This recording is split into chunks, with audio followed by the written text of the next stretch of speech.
بسم الله والصلاة والسلام على رسول الله رب اشرح لي صدري ويسر لي أمري واحلل عقدة من لساني يفقه قولي. Assalamu alaikum wa rahmatullahi wa barakatuhu, and welcome to another session today. Alhamdulillah, we're progressing quite nicely today. Inshallah, we will be looking at the letter Ta. Now, you will have remembered that I mentioned in some of the other sessions, I mentioned that there's only 7 heavy letters in the Arabic alphabet. So today is we're doing another one of those heavy letters. So we did Sad, we did Dad for the past couple of sessions. We've done some of the other heavy letters as well. Today we're looking at the letter Ta. So the makhraj of the letter Ta, again, the Ta it shares the articulation point with 2 other letters that we have covered. So we looked at the letter, right now, we looked at the letter Ta and we looked at the letter Dal. Okay, and we studied them together because they come from the same place. Well, Ta comes from the same place too. The Dal and the Ta are light letters, so that's why we covered them together. The Ta, you guessed it, yes, it's a heavy letter. Okay, it's a heavy letter. Not only does it have one element of heaviness in terms of it being a musta'ali letter, or a letter that requires an elevation in the direction of the sound, but on top of that, it also has an extra element to make it extra heavy, known as the itbaq. Okay, and again, we saw this with the Lad, and this is what we call a trapping of the sound.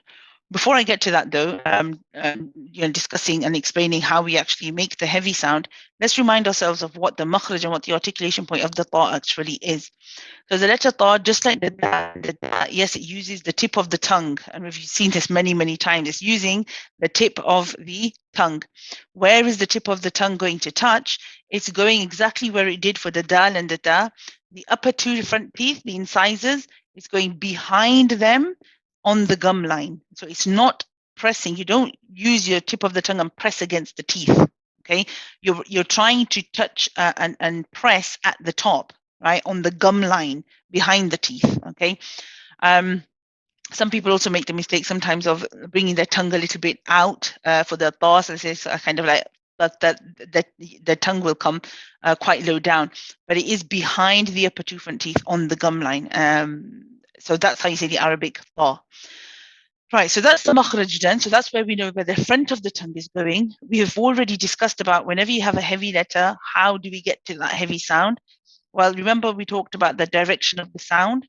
So the sound, first of all, is elevated in the mouth. And how do we achieve this? You have to elevate or raise the tongue. The back of the tongue is slightly raised and slightly pushed back. Now remember I said that the back of the tongue isn't touching. You don't lift it up and make it touch anywhere. It's just slightly lifted and it's slightly pushed a bit back. Like when you go to the dentist and you lean back and you say, oh, for example. Okay, when you say, oh, you feel the back of the tongue. That's the same thing you're doing with the letter ta. Okay, so that's the first thing. You've got to make sure that the sound, we can achieve this by raising the back of the tongue. And then to get the extra heaviness, we try to direct the sound of a voice so that it goes towards, the upper palate, the center of the upper palate, sending your voice straight up to the upper palate. Okay, it's not you're not trying to allow your voice to come easily out of the mouth. And the reason you make it go up towards the center of the upper palate is because then it can start bouncing around. Okay. The other thing to notice is when you say, for example, when the tip of the tongue is up, the tip of the tongue is raised, the back of the tongue is raised. What's happening to the middle of the tongue? Well, the middle of the tongue is dipped in, it's going down. So you almost have this curvature in your tongue, right? Where the middle bit is kind of down. And if this is the tip of the tongue goes up to hit the gums behind the upper 2 front teeth, and the back of the tongue is also lit. You end up with something kind of like this with a dip in the middle. And this dip in the middle, I'll actually draw it on the screen for you. So you have this dip in the middle of the tongue. And then if this is the roof of the mouth, you have this area. So the tongue is sort of like this. Okay. You have this space here. And this is where the sound can bounce around. And that's how you get this extra sort of, it's almost an echoey type ring to the sound. Okay, just kind of bounces around. Okay, what are you trying to do to the sound? You're aiming to try to get your voice to come straight to this area here in the middle of the upper palate. Okay, so here's how do we say this letter with a fatha? We say ta, ta. See how it's got that slight ring to it, right? It's not just ta, ta, it's ta, ta. It has a bit of a ring to it, okay? Then you have the letter with dhamma. With the dhamma, we say tu, tu, again, circling of the lips for the u sound, but nothing inside is really any different. Okay, so the tip of the tongue is still going to the same place, the back of the tongue is doing the same thing. I'm still trying to direct the sound of my voice in the same way that I was doing for the ta, ta, tu, ta, tu. And then with the kasra it is ti, ti, ti, ta, tu, ti, ta, tu, ti. Okay.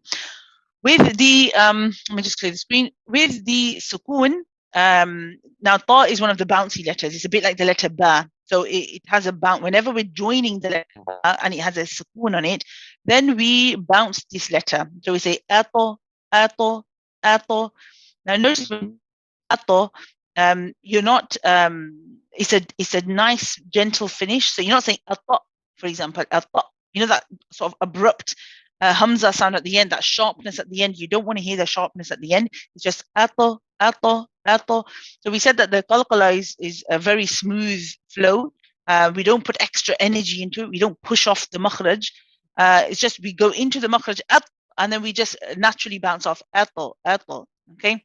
Also, when we do say the letter with a fatha, I'll say actually when we go over the examples. So let's just have a look at an example from the Mus'haf. For example, when we have the word fatafa, fatafa. Now here, for the ta, what you'll notice is because it is a heavy letter and it's not a light letter, my mouth doesn't open in the same way. Okay, so there's no horizontal movement of the lips. Really, everything is about moving downwards. Okay, we open the mouth downwards, the jaw drops. So we say fata, fata, fatafa, fa, ta, ta, ta. Okay, so there's no spreading of the lips at all. Okay, fa, ta, fa. Another example with the kasra is in the word muhti'in, muhti'in. Okay, fa, ta, fa, muhti'in.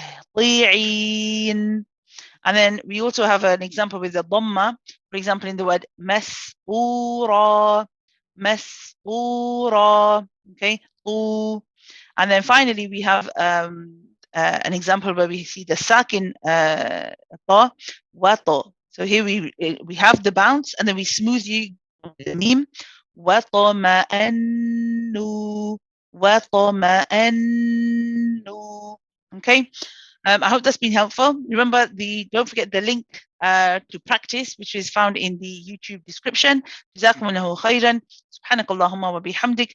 نشهد أن لا إله إلا أنت. نستغفرك ونتوب إليك. السلام عليكم ورحمة الله وبركاته.